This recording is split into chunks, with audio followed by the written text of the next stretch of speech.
வணக்கம். நீங்கள் கேட்டுக்கொண்டிருப்பது அக்பர் பீர்பால் கதைகள்.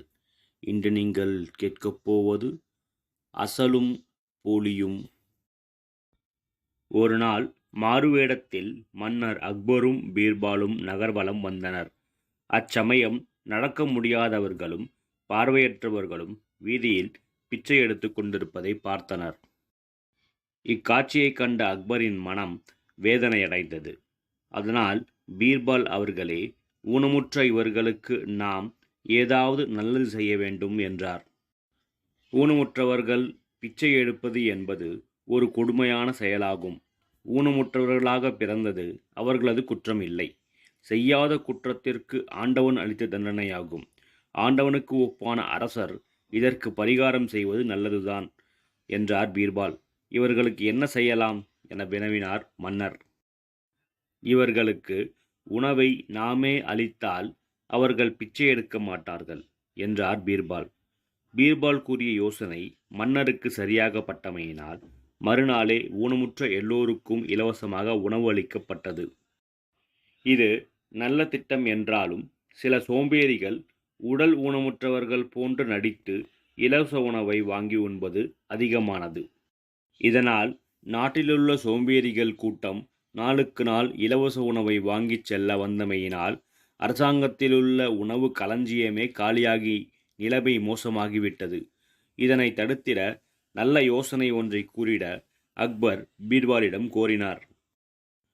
மன்னர் பெருமானே, இதற்காக கவலைப்படுவதை நிறுத்துங்கள். இதற்கான முடிவை நான் செய்கிறேன் என்றார் பீர்பால். மறுநாள் ஊனமுற்றவர்களுக்காக இலவச உணவு வழங்கும் இடத்திற்கு சென்றார். பீர்பால் கூறியபடி இலவச உணவு வழங்கும் நேரம் தாமதப்படுத்தப்பட்டது. இதனால் இலவச உணவு வாங்க காத்திருந்தவர்களிடையே கூச்சலும் குழப்பமும் ஏற்பட்டது. அச்சமயம் ஒரு அரசு அதிகாரி அங்கே வந்தார். எதற்காக கூச்சலிடுகின்றீர்கள்?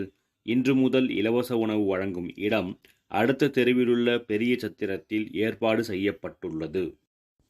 இப்போது உணவு வழங்கி கொண்டிருக்கிறார்கள். ஆதலால் உடனடியாக செல்பவர்களுக்கு இப்போதே உணவு கிடைக்கும் என்றார். அரசு அதிகாரி கூறியதை கேட்டதும் சற்றும் யோசனை செய்யாமல் ஊனமுற்றவர்கள் போன்று போலியாக நடித்தவர்கள் எல்லோரும் முண்டியடித்து கொண்டு சத்திரத்தை நோக்கி ஓடினார்கள். ஆனால் உண்மையில் ஊனமுற்ற பார்வையற்றவர்கள், கை கால்களை இழந்தவர்கள் அந்த இடத்திற்கு செல்வதற்கு துணையில்லாமல் தவித்தனர். உண்மையான ஊனமுற்றவர்கள் தவிப்பதைக் கண்ட பீர்பால் உடனடியாக அவர்களுக்கு உணவு வழங்குமாறு கட்டளையிட்டார். அவர்களும் சந்தோஷத்துடன் உணவருந்தி சென்றனர். இவ்விஷயத்தை கேள்விப்பட்ட போலியானவர்கள் மீண்டும் பழைய இடத்தை நோக்கி வந்தனர். உணவளிக்கும் மேலதிகாரி அவர்களை எச்சரித்து, போலியான நீங்கள் மீண்டும் வந்தால் கைது செய்து சிறைக்கு அனுப்பப்படுவீர்கள் என்றார். அன்று முதல் உண்மையான ஊனமுற்றவர்கள் மட்டுமே வந்து உணவருந்தி சென்றனர். போலியானவர்கள் காணாமல் போயினர். பீர்பாலின் அறிவு நுணுக்கத்தை புகழ்ந்து பாராட்டினார் மன்னர் அக்பர். நன்றி.